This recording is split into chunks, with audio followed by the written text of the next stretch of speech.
आवाज के जादूगर, जाने माने अनाउंसर और रेडियो की दुनिया के एक बादशाह कहे जाने वाले अमीन सायानी अब हमारे बीच नहीं रहे। 91 साल की उम्र में उन्होंने आखिरी सांस ली है। उन्हें दिल का दौरा पड़ा था, जिसके बाद उन्हें अस्पताल में भर्ती करवाया गया था। अमीन सायानी का अंतिम संस्कार कल मुंबई में ही किया जाएगा। रेडियो सिलोन पर उनका बेहद मशहूर कार्यक्रम बिना का गीत माला पूरे एशिया में बहुत ज़्यादा पसंद किया जाता था। रेडियो पर आवाज़ के जादूगर अमीन सायानी का 4 दशकों से ज़्यादा समय तक उनका रिश्ता रहा है। उनका जन्म 21 दिसंबर 1932 को हुआ था और उन्होंने अपने रेडियो करियर की शुरुआत मुंबई से ही की थी। शुरुआत में करीब 10 सालों तक वो अंग्रेजी में रेडियो प्रोग्राम्स देते रहे और बाद में अमीन सायानी ने हिंदी में रेडियो पर अपनी आवाज़ का जादू बिखेरा, जो तकरीबन 4 दशकों से भी ज़्यादा लंबा चला। तो एक ऐसी आवाज़ जिसने सभी के दिलों में राज किया था लंबे वक्त तक, वो अब हमारे बीच में नहीं रही।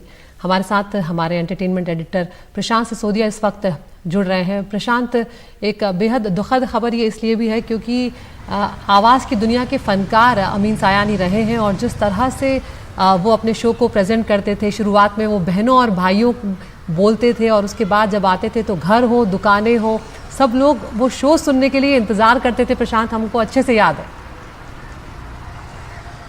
बिल्कुल सही कह रही हैं आप, क्योंकि मैंने भी उनके बहुत सारे प्रोग्राम सुने हैं और जो सबसे ख़ास बात है उनकी वो ये कि जो उनकी एंकरिंग हम बोलें या जो वो बातचीत वो करते थे, वो बहुत ही व्यक्तिगत लेवल पर जाकर, और उसके अलावा जो दूसरी चीज़ थी कि ऐसी ऐसी चीज़ें जो शायद आम ऑडियंस जानना चाहती है, क्योंकि उस वक्त ना तो सोशल मीडिया था और ना ही मैगजीन्स और अखबार हुआ करते थे, लेकिन वो भी छोटी छोटी जगहों पर नहीं जा पाते थे। लेकिन रेडियो एक ऐसी चीज़ थी जो हर घर में होता था और अमीन सयानी का जो एक अंदाज़ था, जो उनकी आवाज़ थी, वो शायद पहले ऐसे अनाउंसर थे जिनकी आवाज़ की कॉपी की गई। आप देखें कितने ही सारे शोज़ होते हैं अब तक, उनके शोज़ में जो लोग हैं, जो अनाउंसर्स होते हैं, वो अमीन सयानी की आवाज़ निकाल कर बात करते हैं। और अक्सर कहा जाता है कि जो भी कोई आदमी हिट हो जाता है उसकी पैमाना इसी बात से होता है कि जब लोग उसकी कॉपी करना शुरू कर दें। तो अमीन सयानी साहब की जो कॉपी है, मिमिक्री है, वो काफ़ी लोगों ने की है। और जहाँ तक उनके प्रोग्राम्स की बातें आप बात कर रही थी,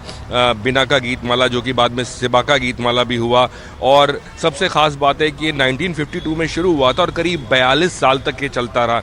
तो आप सोचिए कि इतना लंबा समय किसी एक प्रोग्राम या एक होस्ट के चलने का, ये एक अपने आप में हैरान करने वाली बात है। उसके अलावा सिर्फ ये नहीं, मुझे अभी भी याद है एस कुमार का फिल्मी मुकदमा करके एक प्रोग्राम उनका आता था, जिसमें वो जो जैसे आज का एक शो होता है जिसमें मुकदमा दायर किया जाता है किसी एक्टर पे या कलाकार पे या सिंगर पे, और फिर उनके जवाब जो उनके ऊपर बहुत सारे इल्ज़ाम लगाए जाते हैं, फिर वो उसकी सफाई देते हैं।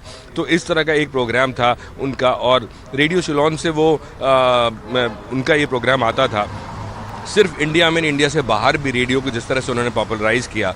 और खाली यही नहीं, जितने भी आप उस वक्त के पुराने कोई भी क्लिप्स आप उठा के देखें, आपको सोशल मीडिया पे मिल जाएंगे। जो कॉन्सर्ट्स होते थे या जो फिल्मी कलाकारों के जो प्रोग्राम होते थे, अनाउंसर उनमें एक ही होता था और वो होते थे अमीन सयानी। अमीन सयानी साहब का जो करियर है वो करीब 6 दशक की मैं बात कर सकता हूँ। 6 दशक उनका जो करियर है वो चला, और उन्होंने कुछ कुछ फिल्मों में भी काम किया। जैसे मुझे याद है 3 देवियाँ में उन्होंने काम किया था, और वो ज़्यादातर अनाउंसर के ही रोल हुआ करते थे। 3 देवियाँ थीं और भूत बंगला में था। तो वो जानी मानी आवाज़ तो थे ही, और उस वक्त अखबार के अलावा एक वाहिद ऐसे शख्स थे जिनके इंटरव्यूज़ मेरे ख्याल में उस वक्त की फिल्म इंडस्ट्री और बाद में भी जितने भी फिल्म इंडस्ट्री के, चाहे वो म्यूज़िक डायरेक्टर्स हैं, एक्टर्स हैं, डायरेक्टर्स हैं, सबके साथ उन्होंने इंटरव्यूज़ किए और हमने सुने। बाद में सीडीज़ भी निकले, उनके एलपीज़ भी निकले हैं। तो ऐसी शख्सियत थी अमीन सयानी की। बिल्कुल प्रशांत, और आवाज़ की दुनिया के उस फनकार को अब हम नहीं सुन पाएंगे, लेकिन उनकी आवाज़ जो है हम सबके साथ हमेशा बनी रहेगी।